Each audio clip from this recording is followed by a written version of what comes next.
नमस्कार, आप देख रहे हैं आज तक। आपके साथ मैं हूं सईद अंसारी। कोरोना की दूसरी लहर की एंट्री अब गांवों तक हो चुकी है। शहरों में हाल बेहाल है, तो ऐसे में गांव तक कोरोना कैसे कंट्रोल होगा? वहीं तीसरी लहर अगर गांव तक पहुंचती तो मुश्किलें और ज्यादा बढ़ जाएंगी। तो आज हम बात करेंगे गांव में जारी कोरोना के कहर की। 4 राज्यों के स्वास्थ्य मंत्री हमारे साथ जुड़ेंगे, जिनसे हम एक्शन प्लान पर बात करेंगे। लेकिन उससे पहले हमारी ये रिपोर्ट। पूर्वक बच पाए हैं, उसका एक कारण था कि हम गांवों को इससे मुक्त रख पाए थे।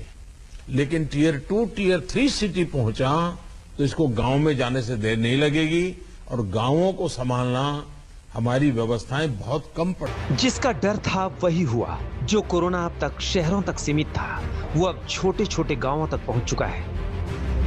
यूपी पंचायत चुनाव हो या फिर गरीब मजदूरों का पलायन, अब शहरों के साथ मामले गांव से भी आने शुरू हो चुके हैं। हरियाणा के रोहतक जिले का ये टिटोली गांव है। इस गांव में कोरोना का कहर टूट पड़ा है। पिछले 10 दिनों में 40 से ज्यादा लोगों की मौत हो गई है। गांव की गलियां सुनी है, गांव में सन्नाटा पसरा है।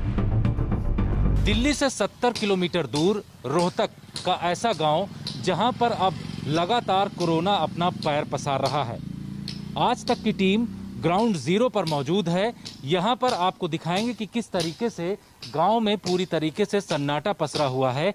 और यहां ये जानकारी मिल रही है कि पिछले 10 दिनों में 40 से ज्यादा मौतें हो चुकी हैं। कोरोना का कहर शहरों के बाद अब गांवों में किस कदर पांव पसार रहा है, इसकी नजीर है टिटोली गांव। कोरोना यहां बुजुर्गों की ही नहीं, युवाओं की जिंदगियां भी लील रहा है। प्रशासन के भी होश उड़ गए हैं। आनन फानन में गांव के लोगों की टेस्टिंग कराई जा रही है। प्रशासन अब जागरूक हो गया है और यहाँ अब टेस्टिंग और ट्रेसिंग करने की प्रक्रिया शुरू हो गई है। मैं आपको यहाँ पर दिखाना चाहूँगा कि किस तरीके से टिटोली गांव में पिछले 10 दिनों में 40 से ज़्यादा लोगों की मौत हो गई, जिसमें बहुत सारे लोगों के बुखार और खांसी जुकाम जैसे सिम्टम थे। अब यहाँ पर जो लोग मौजूद हैं, यहाँ देख रहे हैं कि टेस्टिंग यहाँ पर की जा रही है। जो जिला प्रशासन है उसकी तरफ से यहाँ पर लोगों को बुला करके हर एक व्यक्ति की यहाँ पर टेस्टिंग की जा रही है। टिटोली गांव में एक दिन में ही 11 लोगों की चिताएं जल चुकी है। गांव में खौफ पसरा हुआ है। गांव में जो लोग पॉजिटिव मिल रहे हैं उन्हें आइसोलेट किया जा रहा है। हमने जब मौतें ज्यादा होने लगी तभी प्रशासन से गुहार लगाई, एसडीएम साहब से, एसपी साहब को भी बोलिया, तो उन्होंने डॉक्टरों की स्पेशल टीम भेज दी। यहाँ रोज टेस्टिंग चल रही है। गांव में एक डर का माहौल है, जिसमें थोड़ा हल्का बुखार होता है। बुखार होने के कारण सांस रुक जाता है, रुकने के कारण ही मौतें हो रही है सर। गांव में करीब 350 लोगों के सैंपल लिए गए हैं, जिनमें से 72 लोग पॉजिटिव मिले हैं। 11,000 की आबादी वाले इस गांव में आवाजाही पर प्रशासन ने सख्त रुख अपनाया है। गांव के बाहर बैरिकेड लग गए हैं। पुलिस चेकिंग के बाद ही लोगों को गांव में घुसने की इजाजत दे रही है। राजस्थान के गांवों का भी बुरा हाल है। दूसरी लहर ने राजस्थान के कई गांवों में तांडव मचा दिया है। कोरोना विकराल रूप धारण कर चुका है। सुविधाओं की कमी के चलते यहाँ लोग दम तोड़ रहे हैं। सीकर के लक्ष्मणगढ़ के खीरवा गांव में एक संक्रमित शव को छूने से पूरा गांव कोरोना की चपेट में आ गया। पिछले 10 दिनों में 20 से अधिक लोग अपनी जान गंवा चुके हैं। अभी भी कई पॉजिटिव हैं और रोजाना ऑक्सीजन चढ़ रही है। जितने भी वहाँ पे केसेस आए हैं सभी को जो है हमने अपने तरफ से जो जितना भी उपचार दे सकते हैं, चाहे घर पे रह के चाहे अस्पताल में भर्ती करा के देने का प्रयास कर रहे हैं। गोंडा के चकरौती गांव में 20 दिन के अंदर एक ही परिवार के 5 लोगों की मौत हो गई, जिनके अंदर कोरोना जैसे लक्षण बताए जा रहे हैं। देवरिया के आसपास के गांव में मौत का सिलसिला जारी है। यहाँ शमशान में लंबी कतारें लगी हैं, जिससे यहाँ के ग्रामीण भयभीत होने लगे हैं। गांव में बढ़ रहे मामलों को लेकर अब नेताओं की टेंशन भी बढ़ रही है। लखीमपुर खीरी मोहम्मदी विधानसभा सीट से बीजेपी विधायक लोकेंद्र प्रताप सिंह ने गांव के हालात को लेकर योगी को खत लिखा है और चिंता जताई है। जब शहरों में बदहाली चरम पर है, तो गांव के हालात का अंदाजा लगाया जा सकता है। ऑक्सीजन, दवाइयां और बेड तो दूर की बात है, ठीक से टेस्टिंग तक नहीं हो पा रही है। आज तक ब्यूरो। हमारे साथ विभिन्न राज्यों के स्वास्थ्य मंत्री इस वक्त जुड़ रहे हैं। विश्वास सारंग जी मध्य प्रदेश, बन्ना गुप्ता जी झारखंड, असलम शेख जी महाराष्ट्र, प्रताप सिंह जी राजस्थान, टीएस सिंहदेव जी छत्तीसगढ़, अनिल विज जी हरियाणा। आप सभी को नमस्कार। 3 तो हमारे साथ जुड़ चुके हैं, बन्ना जी, अनिल जी और सिंहदेव जी, और जैसे ही लोग जुड़ते हैं उनसे हम बात करेंगे। बन्ना जी, आपसे शुरुआत करते हैं। कोरोना की दूसरी तीसरी लहर से हम डर रहे हैं अभी से, वो बेहद खतरनाक है, चेतावनी इस बात की है, लेकिन दूसरी लहर गांवों तक पहुंच चुकी है, डरा रही है। उस पर हम आपसे बात करें। इससे पहले आपके मुख्यमंत्री ने पीएम मोदी के बारे में कहा कि वो सिर्फ मन की बात करते हैं, उन्हें काम की बात करनी चाहिए। ऐसी क्या बात कर दी पीएम मोदी ने जो ये कहना पड़ा? नहीं, देखिए, सबसे बड़ी बात है कि प्रधानमंत्री हमारे भी हैं और हम सभी लोगों को प्रधानमंत्री जी का बड़ा सम्मान है।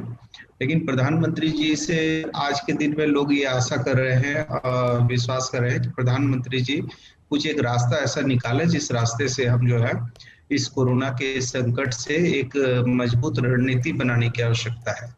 माननीय मुख्यमंत्री जी से उन्होंने बातचीत किया। बातचीत करने पर उन्होंने सिर्फ अपनी बातों को कहा, माननीय मुख्यमंत्री जी की कोई भी बात को सुना नहीं। और माननीय मुख्यमंत्री जी को कुछ दिशा निर्देश भी देने थे और उनको भी, माननीय मुख्यमंत्री जी को भी राज्य से संबंधित समस्याओं से संबंधित बातचीत करनी थी। तो हमारे मुख्यमंत्री जी ने कोई अपमान नहीं किया है। हम अपनी अभिव्यक्ति की आजादी को भी, यदि आप कहेंगे कि ये सम्मान के विरुद्ध है, तो ये अभिव्यक्ति की आजादी को छीनने का हक इस लोकतंत्र में किसी ने नहीं दिया है।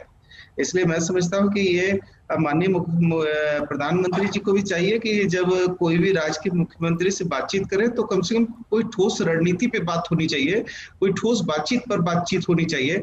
केवल कोरम पूरा कर देना और अपनी बात को कह देना और कह के रख देना, ये शायद उचित नहीं होगा, क्योंकि आज जरूरत यह है कि फेडरल गवर्नमेंट एक दूसरे के सहयोगी साथी के रूप में इस कोविड-19 के इस अभिशाप से मुक्ति के लिए केंद्र और राज्य की सरकार, चाहे हमारे 100 राजनीतिक मतांतर हो सकते हैं, लेकिन हमको और केंद्र को ये चाहिए कि आज मानव हित में, राज्य हित में, राष्ट्र हित में हमको अपनी सभी चीजों को छोड़कर केवल और केवल कोरोना की इस अभिशाप से मुक्ति और राज्य की जनता कैसे इस मातम और मृत्यु से बचे और कैसे इस अभिशाप से मुक्ति हो, इस पर विचार करना चाहिए, ना कि हम और आप मिलकर कोई भी राजनीतिक केवल उद्देश्य की पूर्ति करने के लिए काम करेंगे, तो ये उचित नहीं होगा। बन्ना जी, ठीक है आपकी बात, लेकिन ये भी तो है ना कि जब 2 लोगों की बात होती है तो आप अपनी बात, आपके मुख्यमंत्री अपनी बात रख सकते थे। खैर, क्योंकि हम यहाँ गाँवों में हम कोरोना पहुंच रहा है, बंद क्यों थे? वो बहुत ज्यादा सुन पा रहे हैं आवाज सर हमारी आप, बन्ना जी? असलम शेख जी भी इस वक्त हमारे साथ जुड़ चुके हैं। असलम जी, महाराष्ट्र ने पहली लहर में भी बहुत ज़्यादा परेशानियां देखी, दूसरी लहर में बहुत ज़्यादा प्रभावित रहा, लेकिन सुप्रीम कोर्ट ने आपके ऑक्सीजन मॉडल की, महाराष्ट्र और मुंबई की तारीफ की, बीएमसी की तारीफ की। लेकिन अब ये जो गांवों में पहुंच रहा है, क्या स्थिति है इस वक्त गांवों में महाराष्ट्र के, और वहां आप कोरोना से कैसे निपट रहे हैं?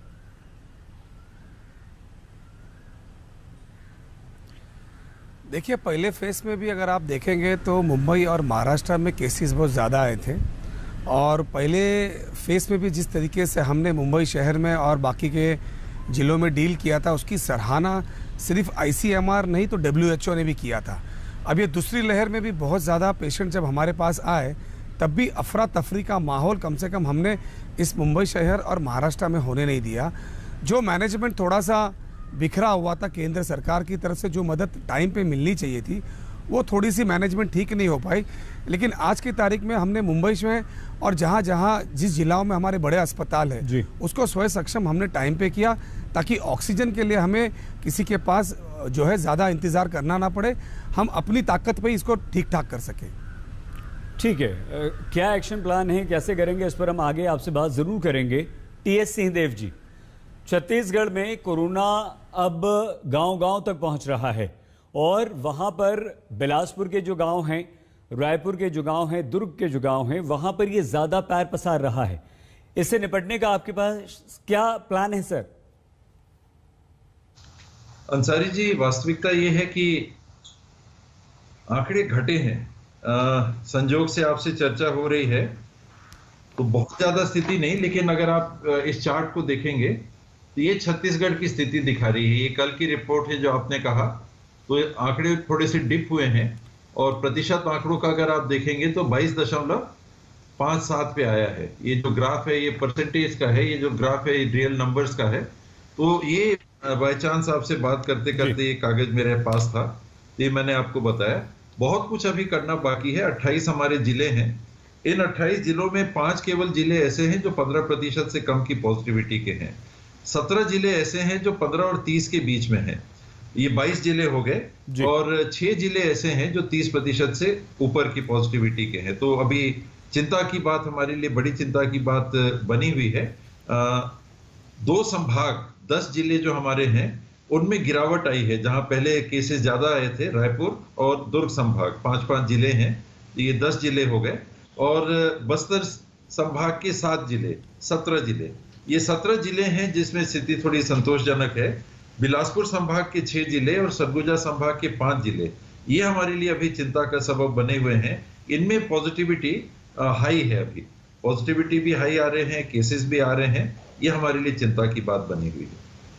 ये बहुत सिंहदेव जी अच्छी बात है कि ईमानदारी से आपने माना कि चिंता की बात हमारे लिए है, और जब हम अपनी चुनौती को देख लेते हैं, अपने दुश्मन को देख लेते हैं, तो उससे निपटने के इंतजाम भी करते हैं। अनिल जी, हरियाणा एक ऐसा राज्य है जिसकी ज़्यादातर जो आबादी है वो गाँवों में बसती है, और ऐसे में गाँवों में ये दूसरी लहर अब पहुंच चुकी है।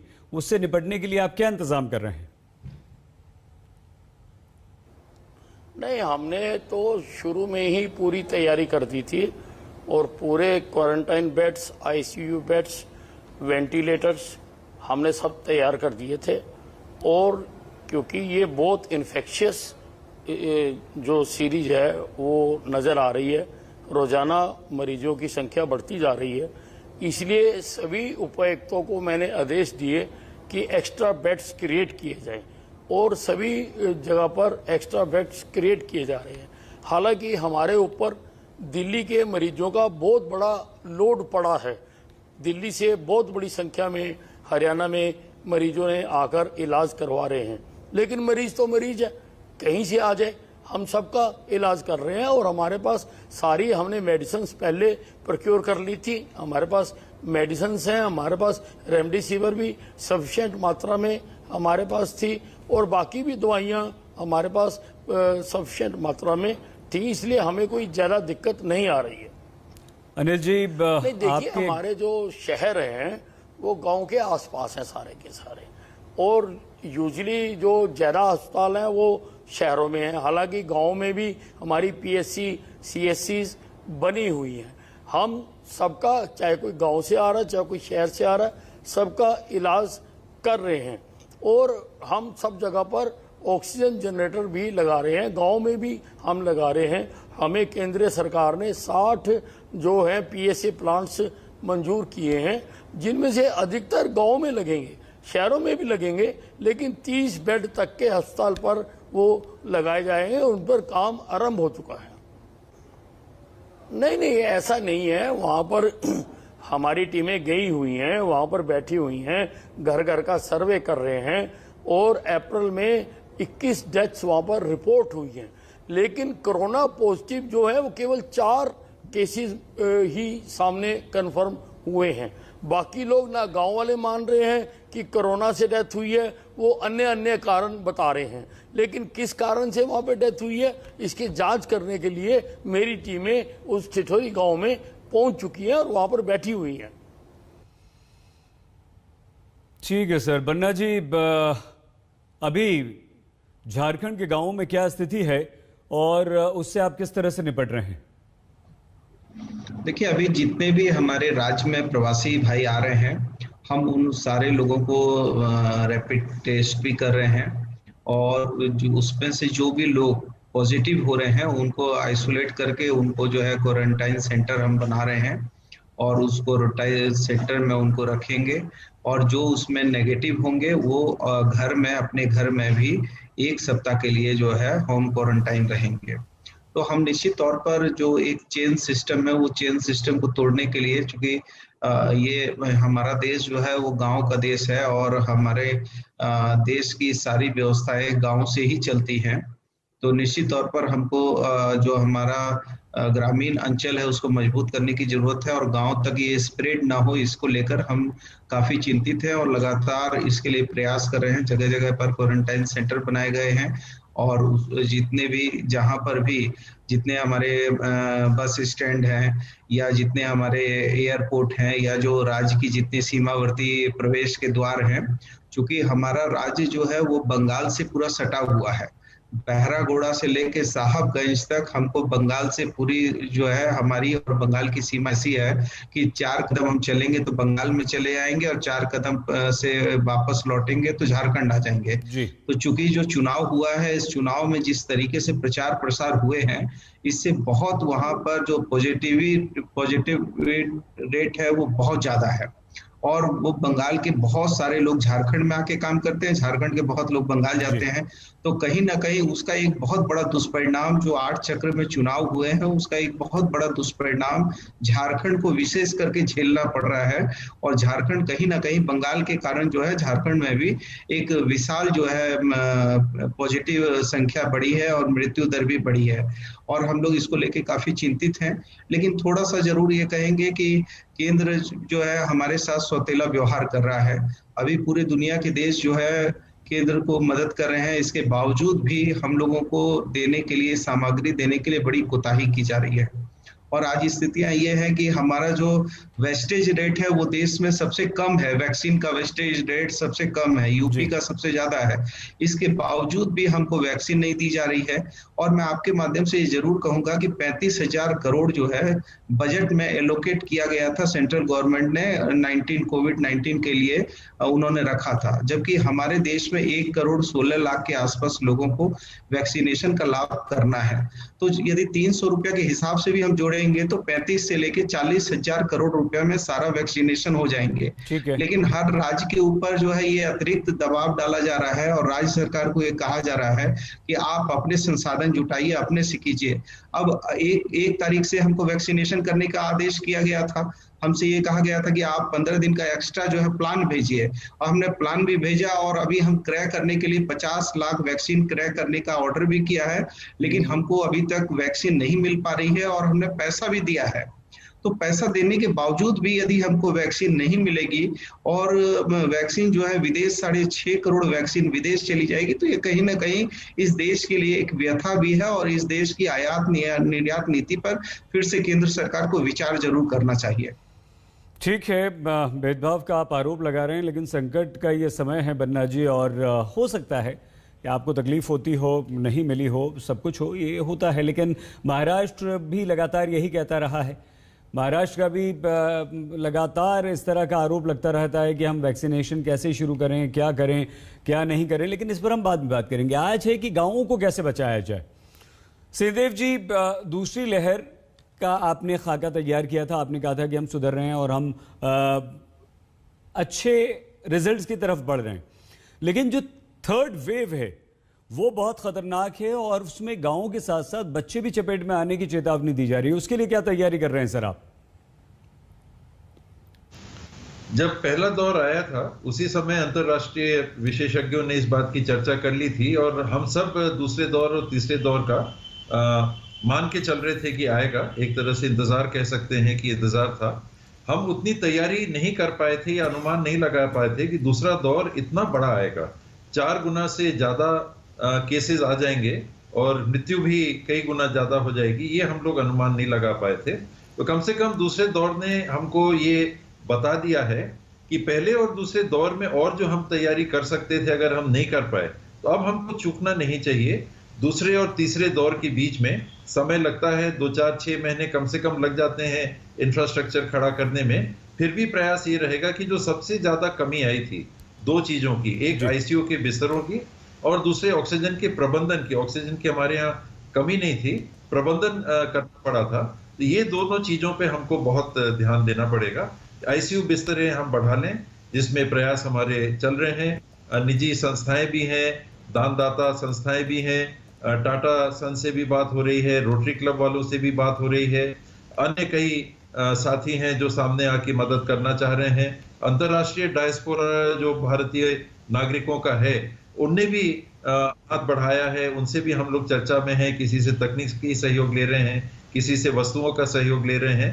तो ये सब के बीच में हमको कम से कम 1000 बिस्तर आईसीयू के और तैयार कर लेने चाहिए तीसरा दौर आने के। अभी बिस्तर खाली दिखेंगे, अगर आप जानकारी लीजिएगा तो वो पैक की स्थिति नहीं है जो हफ्ते भर पहले थी। इसमें कमी आई है, दबाव कम हुआ है अस्पतालों का। लेकिन जो आपने कहा तीसरा दौर अगर इसी के बराबर रहा या इससे ज्यादा, खुदा न खास्ता कहीं इससे ज्यादा मत हो जाए, तो हमारे पास कम से कम 1000 आईसीयू के बिस्तर और होने चाहिए। श्रीदेव जी, ये बहुत अच्छी बात है कि कम से कम आप ईमानदारी से ये मानते हैं कि हाँ हमें तैयारी करने की ज़रूरत है और अभी तक हमारी वो तैयारी नहीं है। लेकिन यहाँ गाँव पे ज़्यादा खतरा है सर, और एक ऐसा विचार भी आ रहा है, ये भी हो सकता है कि जो प्राइमरी स्कूल्स हैं, सेकेंडरी स्कूल्स हैं, वो स्कूल्स बंद पड़े हुए हैं। गांव के इन स्कूल्स को क्यों ना आप तैयारी के तौर पर लें और यहाँ पर आइसोलेशन सेंटर या ऑक्सीजन का इंतजाम करके इन्हें अस्थायी अस्पताल में बदल दें, तो अच्छा नहीं रहेगा कि हम गाँवों में कम से कम निपट पाएंगे इस महामारी से? इसमें ग्रामीण क्षेत्रों में हम क्वारंटीन सेंटर बना रहे हैं बाहर से आने वालों के लिए। ब्लॉक लेवल पे हम आइसोलेशन सेंटर बना रहे हैं। आप ये समझ सकेंगे कि जब हमको बड़े शहरों में ऑक्सीजन की व्यवस्था प्रबंधन करने में दिक्कत जा रही है, तो इतना अगर डिसेंट्रलाइज कर देंगे कि गांव-गांव में ऑक्सीजन के बिस्तर हो जाएं, तो उनको संभालेगा कौन?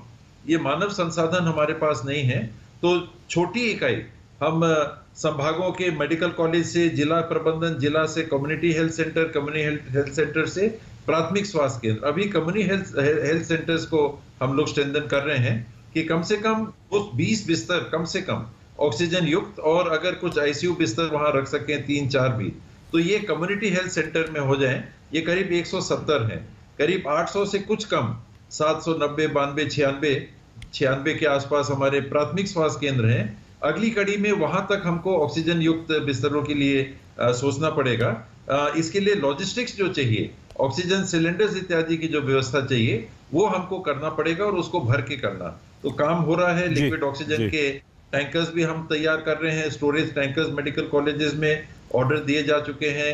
ऑक्सीजनेशन प्लांट्स की व्यवस्था हो रही है। रिफिल कर सकेंगे क्या, उसके बारे में भी हम लोग चिंतन कर रहे हैं।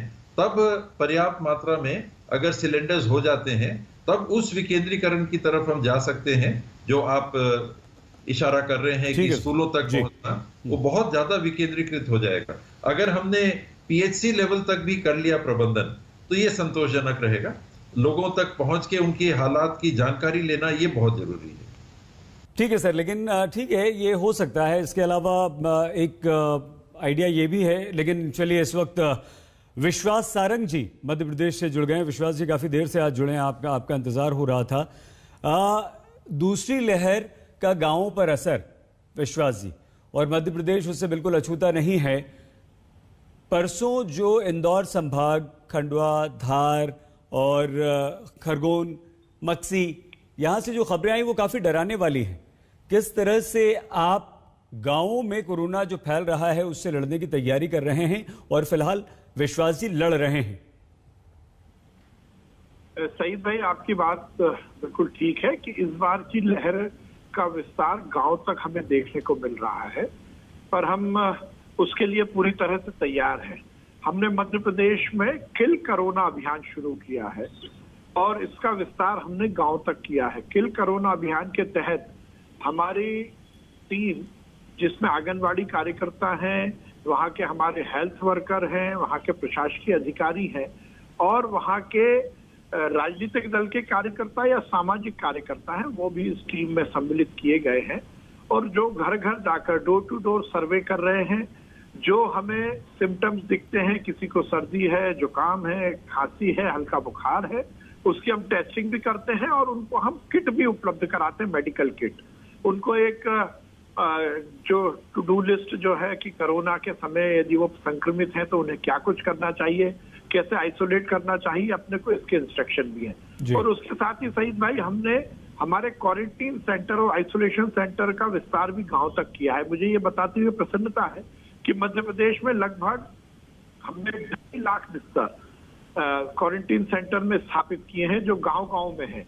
कल से हमने एक योजना और शुरू की है। पहले फेज में हमने भोपाल में वो योजना शुरू की थी।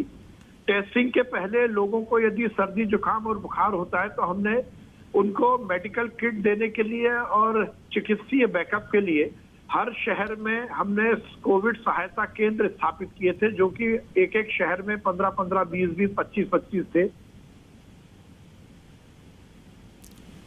विश्वास जी, आपकी ध्वनि नहीं पहुंच पा रही है हम तक।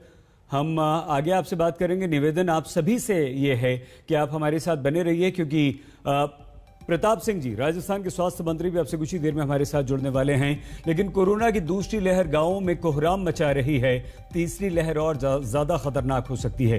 क्या तैयारी है हमारे राज्यों की, कैसे उससे निपटेंगे? पिछले 24 घंटों में एक बार फिर से कोरोना के केस 4 लाख को पार कर गए हैं।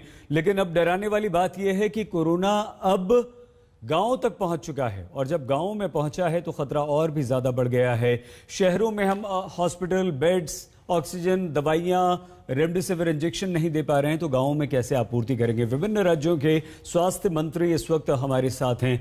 अनिल विज जी, एक बड़ी दिल दुखा देने वाली खबर हरियाणा के रोहतक के गांव से आई। 10 दिन के अंदर यहां पर 40 मौतें हो गई। क्या प्रशासन देर से जागा सर? नहीं, वो गलत है खबर। मैं भी आपको बिल्कुल ऑथेंटिक बता रहा हूं। एक डेथ काउंट की हुई है और अप्रैल में 21 डेथ हुई है। मैंने जैसा आपको बताया कि उनमें से केवल 4 ही जो कोरोना पॉजिटिव पाए गए हैं। बाकी लोगों ने जहां ना तो टेस्ट कराए हैं और ना वो मानने के लिए तैयार हैं कि उनके जो घर में मृत्यु हुई है वो कोरोना से हुई है। नहीं, गांव में मैंने आदेश दे दिए कि एंटीजन टेस्ट घर घर जाकर किए जाएं, और बड़ी संख्या में हमने टीम, सारे आशा वर्कर्स और सबको हमने वहां पर लगाया है कि टेस्ट किए जाएं, एंटीजन टेस्ट किए जाएं, और वो हमारा काम शुरू हो चुका है। नहीं, बिल्कुल कर रहे हैं। अभी वहां पर जो CSC PSC हैं उन सब में हम जो आइसोलेशन बेड्स सब जगह पर इंतजाम हम कर रहे हैं और किए हुए हैं, और बहुत सारे गांव में अभी भी चालू किए जा रहे हैं कि और कुछ गांव में ऑक्सीजन की व्यवस्था भी की जा रही है। ठीक है, लेकिन खबर इस तरह से आई थी और वो डराने वाली थी। सिंहदेव जी, एक बहुत बड़ी जो समस्या है वो टेस्ट की भी है। जब हम शहरों में टेस्ट नहीं कर पा रहे हैं, आज शहरों में स्थिति ये है सर कि इंतजार करना पड़ रहा है टेस्ट करवाने के लिए, और अगर टेस्ट हो जाते हैं तो रिपोर्ट के लिए इंतजार करना पड़ रहा है। 48 घंटे से पहले रिपोर्ट नहीं आ पा रही। ऐसे में गांवों से आपकी निपटने की क्या तैयारी है अगर गांवों में ये फैल रहा है तो? अवश्य, कहीं से भी जहां से हमको जानकारी मिल सके, जहां से हमको ज्ञान मिल सके, हमको गाइडलाइन मिल सके, अवश्य हम लेना चाहेंगे। ये तो इससे बड़ी भूल क्या हो सकती है अगर कोई सोचे कि वो सब कुछ जानता है और सब कुछ कर लेगा। ये सबसे बड़ी भूल और सबसे बड़ी चूक है। ऐसा हम लोग कभी सोचना भी नहीं चाहेंगे, सोचते भी नहीं। और चाहे वो केरला हो, चाहे महाराष्ट्र हो, चाहे दिल्ली जहां बहुत दबाव में है वहां की स्थिति हो, देश विदेश की बातें हैं, हम लोग फॉलो करते हैं। राजस्थान भी अच्छा काम करता है स्वास्थ्य के क्षेत्र में, उड़ीसा भी अच्छा काम करता है स्वास्थ्य के क्षेत्र में, तमिलनाडु अच्छा काम करते हैं स्वास्थ्य के क्षेत्र में। तो जहां जहां प्रबंधन बेहतर दिखता है हम अवश्य हाथ बढ़ाते हैं और उनके अधिकारियों से, उनके जनप्रतिनिधियों से मदद पाते हैं। ठीक है, अच्छी बात है सर कि आप दूसरे राज्यों से सीखने की भी कोशिश कर रहे हैं। असलम जी, ये महाराष्ट्र से सीखने की बात सिंहदेव जी यहाँ कर रहे थे, क्योंकि सुप्रीम कोर्ट ने ये कहा, विश्वास जी, कि जिस तरह से महाराष्ट्र ने ऑक्सीजन की कमी के लिए प्लान बनाया और जो महाराष्ट्र और मुंबई मॉडल है ऑक्सीजन संकट से निपटने का, BMC की तारीफ करते हुए कहा कि दिल्ली को सीखना चाहिए। तो आपको लगता है कि यहां हम दलगत राजनीति से ऊपर उठकर, विश्वास जी, अगर कहीं से कोई अच्छी बात मिल रही है तो उसे सीख के गांवों में कम से कम इम्प्लीमेंट करें और वहां पर कोरोना फैलने से रोकें? नहीं सईद भाई, आप बिल्कुल ठीक बोल रहे हैं। किसी भी संकट की घड़ी में ना राजनीति होनी चाहिए, ना ही कहीं प्रदेश की सीमाएं उस संकट के से निपटने के लिए बाधा बननी चाहिए। और फेडरल सिस्टम में तो ये एक्सपेक्टेड भी है कि हम एक दूसरे के सहयोग से, केंद्र के सहयोग से हर समस्या से निपटें। जहां तक ऑक्सीजन की बात है सईद भाई, मैं यहाँ इंगित जरूर करना चाहूंगा कि मध्य प्रदेश में भी हमने इस मामले में बहुत अच्छा काम किया है। शायद मध्य प्रदेश देश का पहला ऐसा राज्य है जिसमें हमने ऑक्सीजन ऑडिट कराया। हर एक अस्पताल में, हर एक जिले में कितना ऑक्सीजन की आपूर्ति होनी चाहिए और कितनी खपत है, इसको लेकर ऑक्सीजन ऑडिट कराया और हमने 15 से 20% अपने ऑक्सीजन की खपत को युक्तिकरण किया, उसके जो वेस्टेज था उसको रोका। हमारे यहाँ अभी तक लिक्विड मेडिकल ऑक्सीजन का निर्माण नहीं होता था, पर केंद्र सरकार ने जो हमें कोटा दिया हमने उसको पूरी तरह से प्रोक्योर किया, चाहे वो रेल के मार्ग से हो, चाहे रोड के मार्ग से हो या वायु मार्ग से हो। उसके साथ ही हमने अगली जो हमारी प्लानिंग है, जो आपने अभी क्वेश्चन पूछा था, जो बहुत महत्वपूर्ण है कि इस अगली लहर के लिए या आगे आने वाले दिनों में हम ऑक्सीजन की चुनौती का सामना कैसे करेंगे, तो मैं ये बताना चाहता हूं कि हमने उसका अल्टरनेट व्यवस्था पर काम किया है। जहां हम हर संभागीय स्तर पर एक बड़ा ऑक्सीजन जनरेशन प्लांट लगा रहे हैं, तो हर जिले में कम से कम 5 से 10 हम छोटे ऑक्सीजन जनरेशन प्लांट लगा रहे हैं। हमने ऑक्सीजन जनरेशन के लिए प्राइवेट सेक्टर की अपनी अलग योजना बनाई, जिसमें हम 50% की सब्सिडी दे रहे हैं यदि कोई प्राइवेट सेक्टर में ये प्लांट लगाना चाहता है। और उसके साथ साथ वैकल्पिक व्यवस्था के रूप में अस्पतालों में जो ऑक्सीजन सपोर्टेड बिस्तर है उसमें हम 100% ऑक्सीजन कंसंट्रेटर से ऑक्सीजन दे रहे हैं, और वो जो ऑक्सीजन बचेगी वो हम आईसीयू बिस्तर पर उपयोग कर रहे हैं। तो इस हिसाब से ऑक्सीजन के अगले पूरी प्लानिंग हमने सुचारू की है, और अभी हमारी जो आपूर्ति और खपत है उसके अनुपात को मेंटेन करने के लिए हमने पूरे प्रयास किए और उसमें अभी तक हम सफल रहे। ठीक है असलम जी, जब आप पहली और दूसरी लहर में बुरी तरह से जूझ रहे थे, महाराष्ट्र सबसे ज्यादा प्रभावित राज्यों में था, तो आपने एक सिस्टम बनाया और ऑक्सीजन सिलेंडर्स जो थे वो बड़े साइज के मेगा बड़े सिलेंडर्स लिए, उससे आपको आसानी हुई। और दूसरा आपने ये किया कि बड़े बड़े आपने कोविड सेंटर्स बनाए 2-2 हजार बेड वाले, जिससे आपको मैन पावर कम लगी, कम डॉक्टर्स में ज्यादा मरीजों को देखा गया, कम नर्सिंग स्टाफ में ज्यादा मरीजों की देखभाल की गई। क्या ऐसा कोई प्लान आप गांवों में करेंगे, क्योंकि गांवों में तो ज्यादा जरूरत पड़ेगी आपको? कोई प्लान है इस तरह का आपको?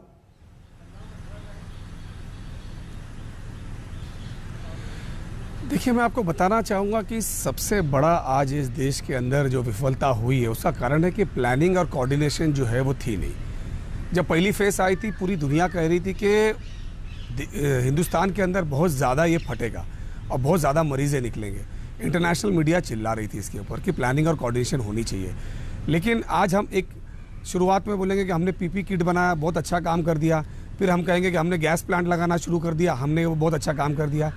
इस तरीके से तो हम एक एक चीज़ को ढूंढते जाएंगे और उसके ऊपर जो है उसके ऊपर इलाज ढूंढते जाएंगे।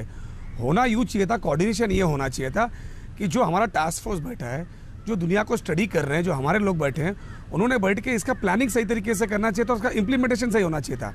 जो केंद्र सरकार कर सकती है, राज्य सरकारों की मदद वो करे, जो नहीं कर सकती है तो उनको जो है सामान लेने के लिए दूसरे देशों के साथ खुला कर देना चाहिए था।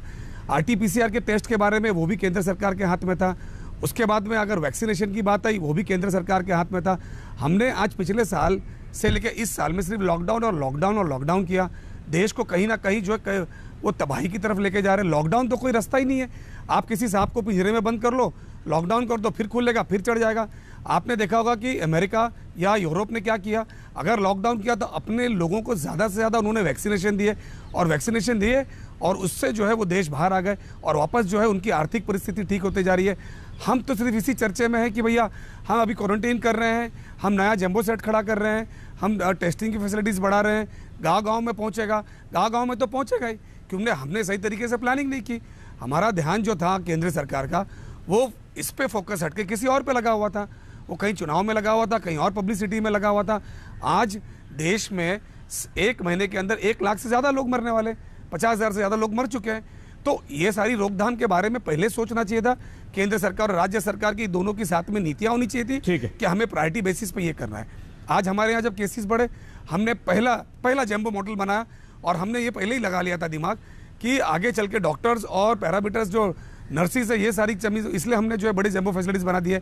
और अब हमने जो है ऑक्सीजन के बारे में भी हमें लगा, रातों रात हमें जब लगा कि 140 पेशेंट्स को हमें उठाना पड़ा, इसको गांव में बिल्कुल सईद भाई, हमने जो शहर में इंप्लीमेंट किया वही गांव में शुरू किया। ठीक है सर, हम आते हैं क्योंकि हमने गांव के उस सेंटर को पकड़ा जो एक्सेसिबिलिटी हो, जहां से हम ऑक्सीजन खुद बना पाए और ये सारी चीज कर पाए। क्योंकि आप सीधे सीधे केंद्र के कोऑर्डिनेशन पर सवाल उठा रहे हैं। राज्यों को एक दूसरे के साथ में आप राज्यों को इग्नोर करने का आरोप लगा रहे हैं।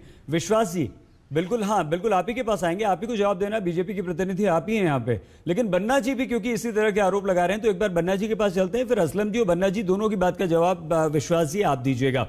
बन्ना जी, ठीक है, मान लिया कि भाई केंद्र सरकार जो है वो आपके साथ भेदभाव कर रही है, आपको पूरी मदद नहीं कर रही है, लेकिन बन्ना जी जो आप कर सकते हैं, कम से कम राज्य की आपकी अपनी भी तो जिम्मेदारी है ना कि आप अगर सेकेंड वेव गांवों तक पहुंच रही है तो वहां पे कुछ वैकल्पिक इंतजाम करें, स्कूल्स को क्वारंटीन सेंटर्स में तब्दील करें, प्राइमरी सेकेंडरी स्कूल्स को जो नर्सिंग स्टाफ है उसे बढ़ाएं, जो मेडिकल स्टाफ है, जो एमबीबीएस के छात्र हैं, उन लोगों को कम से कम ड्यूटी पे लगाएं, 2 महीने की ट्रेनिंग दीजिए, आगे के लिए तैयार हो जाएंगे। बन्ना जी, देखिए ऐसा है शहीद भाई कि हम केवल अपने राज्य के लिए ही नहीं कर रहे हैं, बल्कि हम देश के अन्य राज्यों में भी 532 टन प्रतिदिन हम ऑक्सीजन जो है, चाहे वो दिल्ली हो, चाहे यूपी हो, चाहे हरियाणा हो, चाहे हमारा बिहार हो, हम भेजने का काम कर रहे हैं।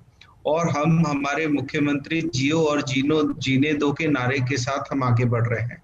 हमने अभी अपने जो ग्रामीण अंचल है और शहर का अंचल है उसमें हम एक व्यवस्था भी कायम कर रहे हैं कि हम अपने ऑक्सीजन सिलेंडर हर जगह पर 150 करके जहां पर आवश्यकताएं हैं वहां हम ऑक्सीजन सिलेंडर रख रहे हैं, ताकि कोई भी यदि किसी भी व्यक्ति को ऑक्सीजन की जरूरत पड़े और वो रिफिलिंग के लिए इधर उधर दर की ठोकर नहीं खाए, उसको सीधे जो है रिफिलिंग ना कराना पड़े और सीधा उसको भरा हुआ गैस सिलेंडर उपलब्ध हो, इसकी व्यवस्था भी हम सुनिश्चित कर रहे हैं। साथ में हमने जगह जगह क्वारंटाइन सेंटर बनाए हैं। सभी जितने भी हमारे, मैंने पहले भी कहा कि जितने भी झारखंड की सीमाओं में प्रवेश के द्वार है वहां हम रैपिड टेस्ट कर रहे हैं। और मैं तो आपके माध्यम से प्रधानमंत्री जी से ये प्रार्थना करूंगा कि जो भी हवाई मार्ग से लोग आ रहे हैं उनको कम से कम प्रधानमंत्री जी को चाहिए कि वो तत्काल जो है 72 घंटा के अंदर यदि उन्होंने RT-PCR की जांच की है वही लोगों को हवाई सेवा का लाभ दें, ताकि हमको हर जगह पर कहीं ना कहीं ब्रेक करने की आवश्यकता है, इस चेन को तोड़ने की आवश्यकता है। और इस चेन जी बन्ना जी बहुत अच्छा सुझाव है आपका। एक मिनट में 10 सेकंड में समय खत्म हो रहा है सर। जो हमारे महाराष्ट्र के स्वास्थ्य मंत्री जी ने कहा है, मैं पूरी तरीके से सहमत हूं कि हम लोगों को चाहिए था कि हम लोग निश्चित तौर पर वैक्सीनेशन का दौर बड़ा करें, ना कि हम आडंबर करते रहें कि दिया जलाओ, मोमबत्ती जलाओ, अगरबत्ती जलाओ, इसमें समय पार किया है। समय कोई ठोस रणनीति बनाने में पार नहीं किया है। पीपी किट बना रहे हैं, हम ये बना रहे हैं, ये छोटी छोटी चीजों से ये देश नहीं चलेगा। देश चलेगा, देश के प्रधानमंत्री को बड़ी योजनाओं को करना होगा और दुनिया के दूसरे देशों को भी। बन्ना जी समय कम है क्योंकि जवाब नहीं ले पाएंगे, हम क्षमा के साथ आपको रोक रहे हैं। विश्वास जी, बन्ना जी, असलम जी की बात का जवाब तो आप जरूर दीजिए, लेकिन साथ ही साथ एक बात और, आज झारखंड के मुख्यमंत्री हेमंत सोरेन ने तो बहुत बड़ा आरोप प्रधानमंत्री नरेंद्र मोदी पर विश्वास जी लगा दिया है। वो की मन की बात करके चले गए, उन्होंने सुनी नहीं, काम की बात कोई की ही नहीं। अगर ये गंभीर आरोप संकट के इस दौर में लगता है तो देश की जनता में क्या संदेश जाएगा?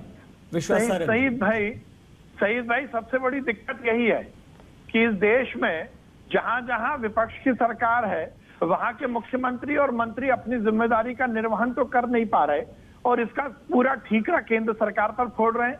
ये बहुत ही आश्चर्यजनक बात है सईद भाई कि जहां भारतीय जनता पार्टी की सरकार है वहां पर किसी भी व्यवस्था पर यदि दोषारोपण होता है तो कहते हैं वहां की भारतीय जनता पार्टी के मुख्यमंत्री की गलती है, और जहां विपक्ष की सरकार है वहां के नेता बोलते हैं यहाँ की गलती केंद्र सरकार की है। अब शेख अहमद जी इतनी बाहें उछाल के बातें कर रहे हैं, ये बता दें, कह रहे हैं लॉकडाउन है तो राहुल गांधी ने क्यों लॉकडाउन का समर्थन किया। ये यदि बातें कर रहे हैं कि फेडरल सिस्टम की, तो इन्होंने किस फेडरल सिस्टम का अनुपालन कर लिया। और मैं स्पष्ट आरोप लगाना चाहता हूं, यदि महाराष्ट्र की सरकार चेत जाती, महाराष्ट्र की सरकार ठीक व्यवस्था करती तो ये दूसरी वेव हिंदुस्तान में नहीं आती। इसकी शुरुआत हुई तो महाराष्ट्र से हुई, और उद्धव ठाकरे की सरकार जो कांग्रेस के समर्थन से चल रही है उसके फेल्यूर के कारण हिंदुस्तान में ये दूसरी लहर आई है सईद भाई। और जहां तक बन्ना गुप्ता जी बात कर रहे हैं, यदि वैक्सीनेशन की बात कर रहे हैं तो मैं उनसे पूछना चाहता हूं, हेल्थ वर्कर के वैक्सीनेशन में आपने कितना टर्न अप किया? यदि फ्रंटलाइन वॉरियर्स के वैक्सीनेशन को क्या आपने 100% कर दिया? ये केवल इल्जाम लगाने के लिए यदि हम डिस्कशन पर बैठ रहे हैं तो इससे ज्यादा दुर्भाग्यपूर्ण कुछ नहीं होगा। केंद्र सरकार ने पूरी तरह से साइंटिफिक तरीके से इस लड़ाई को लड़ा है, और चाहे वो लॉकडाउन की बात हो, चाहे थाली ताली बजाने के माध्यम से हमारे कोरोना वर्कर्स को उत्साहित करने की बात हो, वैक्सीन बनाने की बात हो, या साइंटिफिक तरीके से वैक्सीन को डिजाइन करने की बात हो, मोदी जी ने इस देश की जनता को बचाया है। हमें चाहिए कि इस संकट की घड़ी में केवल राजनीति ना करें, और लाशों की जो राजनीति करता है जनता उन्हें माफ नहीं करती। शेख अहमद जी और बन्ना गुप्ता जी, केंद्र की सरकार ने, नरेंद्र मोदी जी ने बहुत अच्छा काम किया है। किसी भी राज्य के साथ उन्होंने किसी तरह की दुर्भावना नहीं रखी है। Thank you. ठीक है विश्वास जी, आपने जवाब दिया। आप फैसला आप लोगों को करना है, देश की जनता को करना है। आप सभी का, अनिल जी, टी.एस. सिंहदेव जी, विश्वास सारंग जी, बन्ना गुप्ता जी, असलम जी, आप सभी का बहुत धन्यवाद। लेकिन ये बात सिर्फ इसलिए डराती है क्योंकि दूसरी लहर ही हमारी गांवों तक पहुंच गई, और तीसरी लहर की चेतावनी है, वो बेहद खतरनाक होगी, बच्चों पर असर डाल सकती है। ये बात और ज्यादा डराती है। हम सबको मिलकर काम करना चाहिए। केंद्र राज्यों को केंद्र पर आरोप कम से कम लगाकर, तभी हम इससे लड़ पाएंगे। अपना बहुत ख्याल रखिएगा। देखते रहिए आज तक।